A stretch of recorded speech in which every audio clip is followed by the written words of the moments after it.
สบายดีสวัสดีพ่อแม่พี่น้อง FC ที่ฮักแพงเบิดสุขุสู่คนเบิดสมองสุบอนเด้อพี่น้องเด้อยินดีต้อนรับเข้าสู่ช่อง YouTube บ่าวลาวพาเพลินคือเก่าคือเดิมพี่น้องเนาะเพิ่มเติมกับมื้อนี้กะพี่และเข้ามาหาทางครอบครัวน้องมิน้องซอนเพิ่นพี่น้องเนาะพอดีมีทางผู้หลักผู้ใหญ่นี่แหละเพิ่นให้บ่าวลาวนี่เปิดสมทบงบประมาณเนาะเฮ็ดเฮือนให้เขาหันนะพี่น้องให้มันหลบแดดหลบฝนเนาะเพราะว่าช่วงนี้ก็ฤดูฝนแล้วเนาะแต่เขาก็เปิดไปได้สักพักหนึ่งแล้ว ก็มีผู้รักผู้ใหญ่เนาะ2ฐานเนาะฐานแรกก็เอื้อยสมสมัยเนาะกับมาอีซ่าเนาะฝากเงินมาสมทบเป็นจำนวนเงินก็$150พี่น้องเอ้ยเนาะถ้าไหลเป็นเงินกีบก็สิประมาณ3 ล้านเนาะแล้วก็มีทางพี่น้ำเพชรเนาะคนไทยอันนี้อยู่ในจังหวัดเชียงรายเนาะเชียงรายหรือเชียงใหม่นี่แหละ 3,000 บาท 3,000 บาทเนาะรวมๆแล้วเงินก็ถ้าไหลเป็นเงินกีบก็สิตกอยู่ประมาณอ่า4 ล้านพี่น้องเอ้ย4,800,000กีบเนาะยังบ่ได้มีงบประมาณเพิ่มเติมเข้ามาเลยอันนี้ก็ดีเป็นอีกครอบครัวหนึ่งที่น่าสงสารเขาคือกันเนาะสิบ่แตกต่างจากน้องโอยพี่น้องเอ้ยเนาะแต่ว่าน้องโอยนี่มาแรงช่วงนี้เนาะก็คือบ่าวเล่าก็ยังบ่ทันได้เข้าไปหาน้องโอยเด้อพี่น้องนี่นะเพราะว่าอยู่บ้านเดียวกันนั่นแหละขากลับไปขากลับเมื่อพุ่นแหละสิเข้าไปหาช่วงยามมื้อแลงพี่น้องเอ้ยน่ะเนาะ สิเข้าไปหาน้องโอยช่วงยามแรงก็ยังให้ FC นี่เข้ามาเบิ่งคลิปน้องมิกับน้องซอนนี่ให้บ่าวลาวหน่อยเด้อเนาะเป็นกำลังใจให้แหน่เนาะว่าชีวิตเขานี่มันเป็นแนวใดเนาะผู้ใดดีไผบ่ดีกว่ากันนะคือสภาพแวดล้อมแล้วก็บ่อนอยู่บ่อนเซานะพี่น้องเอ้ยเนาะไปบ่หลายอย่างทุกสิ่งทุกอย่างมันก็ขึ้นอยู่กับบุญและก็วาสนาของเขาเนาะพี่น้องเนาะเฮาก็ช่วยเขาได้แต่เป็นสะพานบุญนั่นแหละเนาะช่วยเป็นสะพานบุญเฮาก็ดี ซอยเป็นสะพานบุญให้ผู้รักผู้ใหญ่เพิ่นซอยเป็นกระบอกเสียงเนาะเป็นอีกแรงหนึงพี่น้องเอ้ยเนาะขึ้นตามความอ่าเนี่ยอะไรความประสงค์ของผู้ใหญ่เพิ่นกระแม่นเพราะว่ามาถ่ายหลายเถื่อแล้วเนาะมาถ่ายหลายเถื่อแล้วคันว่ามีคนได้ที่ว่าเขามาเบิ่งมาชมแล้วเนาะเกิดประสงค์ว่าอยากช่วยเหลือเขาอยากสมทบเฮ็ดเทือนเฮ็ดหยังให้เขาก็ ยินดีเด้อพี่น้องเด้อเนาะเพราะว่าเฮาเข้ามามื้อนี้เฮาก็สิบ่หลายเนาะสิเอาเงินไว้ให้เขาเลยไปซื้อเสาหั่นแหละ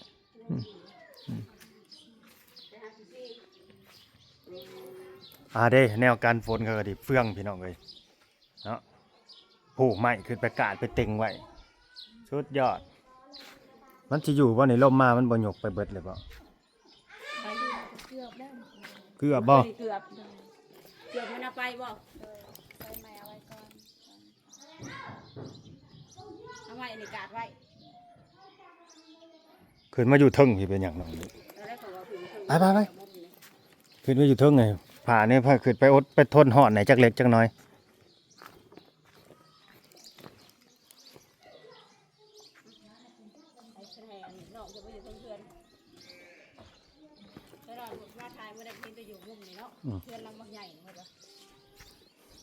นี่ได้บอลมาสิปลูกเฮือนเฮ็ดเฮือนให้เขาก็สิอยู่แถวนี้แหละนี่เอาสมุดมาปลูกนี่มันบ่ได้หอดนองเนาะบอลดังปืนดังไฟเสื้อผ้าหน้าแพรกันประมาณนี้เนาะกินข้าวกับยังอันนี้โอเคทนหอดหน่อยจักหน่อยอดเอาอดเอาอดน้ำกันได้เลยให้เพิ่นเห็นมุมบนอยู่บนนอนบนอยู่บนเซลเลยมันแหม่อยู่ได้ใครเพื่อนนั่นแหม่เด้อเพื่อนลูกเอาสบายดีสบายดีนี่แหละพี่น้องเลยขึ้นมาเพื่อนเพิ่นมันขึ้นมาอบเฉยกันอดเอาไหนจักเล็กจักน้อยขึ้นมาอบเอาหลังคานี่ค่ะถ้าแม่นล้มได้เนี่ยมันสิไปเลยได้นี่นะแค่ยางนี่อีย่างอะนะทานเห็นยังทานโคมบ่เลยอ๋อทานเ ปิดรับบริจาคก็คือว่าเงียบไปเนาะบ่มีผู้ใหญ่ใจดีใจบุญ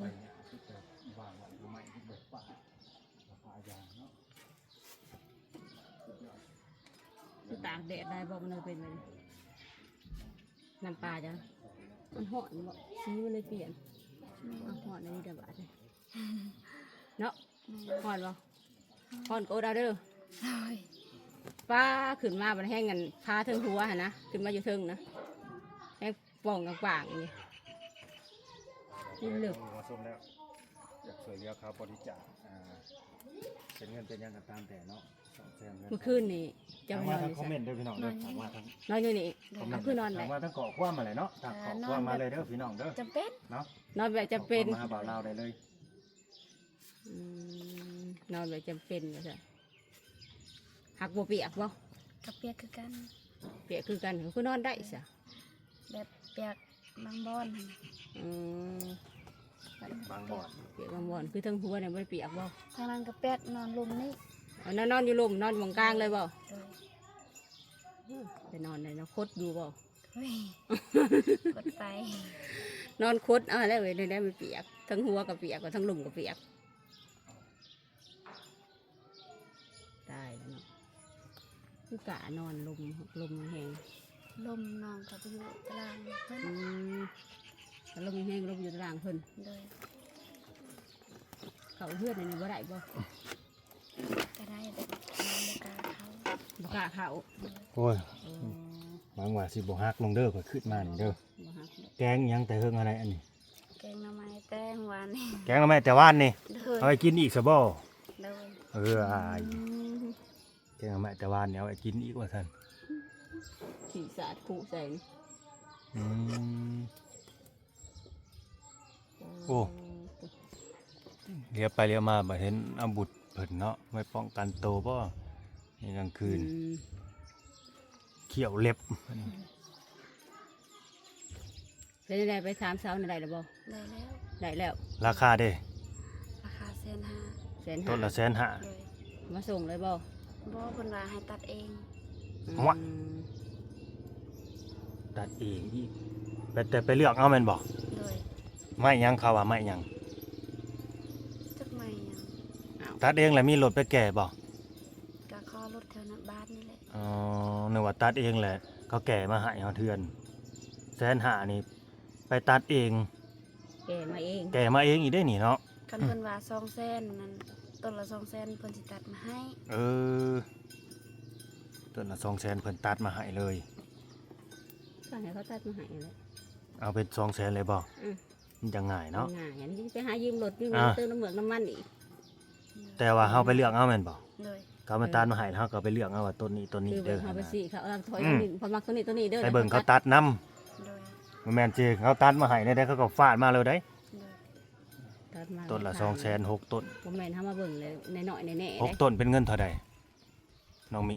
น้องมาจาก มาจัก จะเอาเงินให้เลยได้เพราะว่าบ่าวลาวก็แบบว่า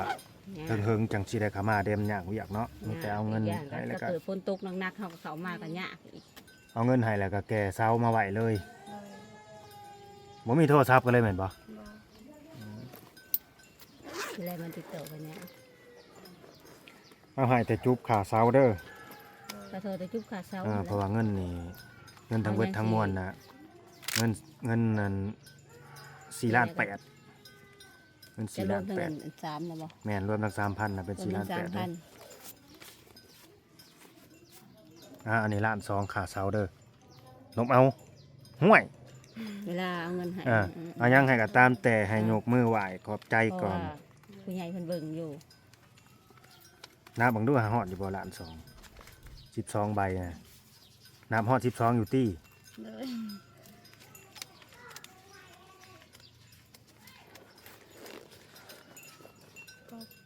ครบเนาะ สอง โดย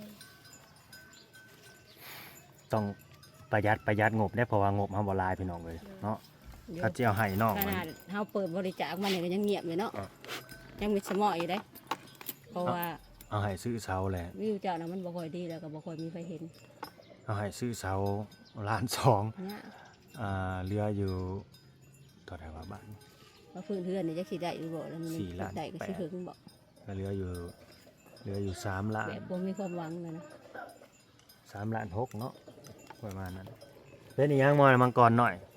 ให้อีแหละคัดใจกันอีบ่หรือว่าญาติของเล่นกันอีก มาทำได้หมอนี่ก็ดี ให้มาอีกเลย นี่แหละนี่ เป็นหยังครับหึเป็น หม ห อ ยัง นี่ก็บ่ให้อันนั้นอีก อืม หมายความร่วมมืออีกงอนมังกรนี่ก็ดี อันนี้เป็นเงินทั้งผู้ใหญ่ใจดีเพิ่นเด้อจำสื่อเพิ่นได้อยู่บ่น้องมิ จำบ่ได้ จำบ่ได้อีก เลย โอ้ยพยายามจำได้ ผู้ใหญ่ผู้เดียวนะฮะเนาะ ผู้เดียว2 คนเท่านั้นได้บ่ให้หลายได้นี่เงินสิมาหลายคน พยายามจำเด้อ เอื้อยสมสมัยอ้ายวิซาและกับพี่น้ำเพชรแบบสิเอารวมอยู่นํกันเลยหั่นน่ะในเงินจำนวนนี่แหละ อืม หรือสิเอา พี่น้ำเพชรเพิ่นเอาได้นี่ซะ อันนี้ซื้อเสาของพี่ เอาพี่น้ำเพชรซะเด้อ คนซื้อเสา คนชื่อเซาเนี่ยพี่น้ำเพชรซะ อ่า ส่วนว่างบของเงินเอื้อยสมสมัยกับไม้วิซ่านี่ยังตัวนี้ยังพันเด็กยังอยู่น้ำบ่าวลาว150 เหรียญนี่ สมทบอันนั้นแหละเนาะ สมทบไปซื้อ พวกใหม่ อุปกรณ์มันบาดนี้เรียกกับเครื่องมุงเพราะว่ามันสิได้ใส่จากโตหั่นนะเอาได้เสามาแล้วเสา6 ต้น เป็นพี่น้ำเพชรอันนี้ อืม 3,000 บาท เพราะมันง่าย อ่า เนาะ 3,000 บาทก็ซื้ออันนะก็ถ้าไหรเป็นเงินกีบก็180,000เอ้ยอย่าเผา ลูกมันน่ะบอกก่อน อย่าเผา โอ้ บัก มังกรหน่อยนี่เนาะกาตามนั่นเด้อพี่น้องเด้อเนาะขอความเห็นอกเห็นใจนี่เด้อ FC ผู้รักผู้ใหญ่ใจดีใจบุญทุกท่านทุกคนฮ้อนอยู่บ่จักว่านี่อยู่บ่ได้แล้วบ่หรือว่ายาเลยเนาะสบายดีเด้วยฮะทุกเออ โอ้ย ถูก ตายแล้วส่งหวาน กระจางแล้วบ่ได้ถ่ายเอา คอยเห็นว่าจ้ะ ถูก รถร้านไหนเนาะ อืม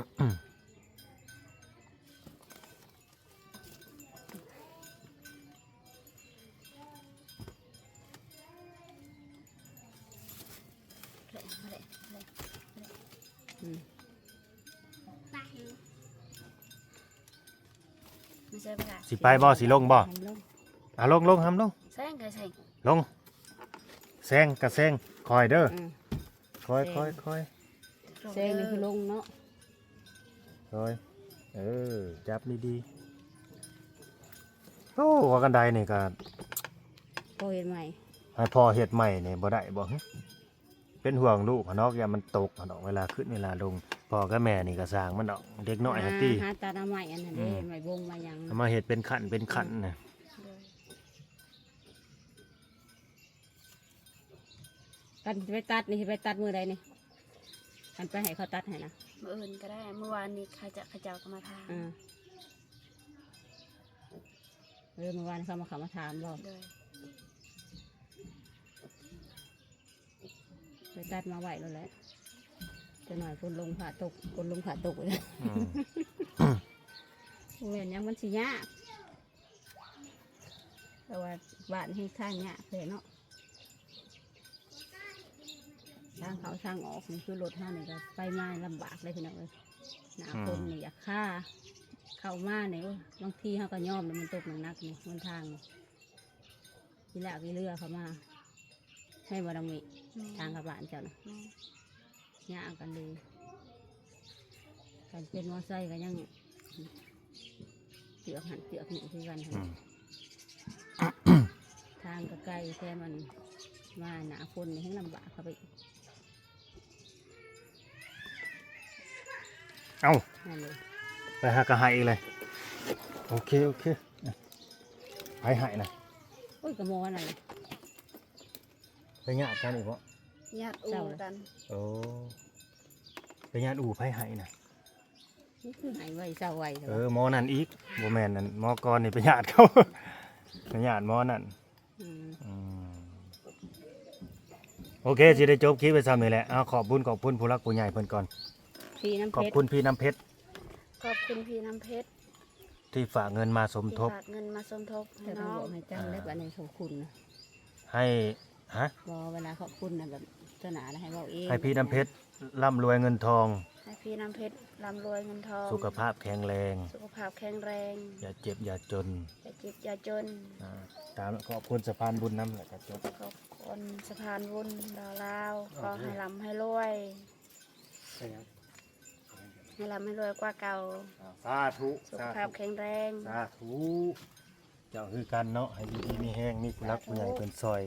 ในเดือนในซานให้แล้วเนาะ เอาแล้วไว้ ตาม ๆเนาะ นั่นแหละสบายดีสบาย ส ดี บายดี โอเค เพื่อย่อยแล้ว ตามนั่นแหละพี่น้องเอ้ยเนาะคลิปนี้ก็สิบ่ยืดบ่ยาวเด้อพี่น้องเด้อ ใจว่าน้อง เนาะ ได้แต่เช้าก็ดีใจเด้ลงในน้ำบาด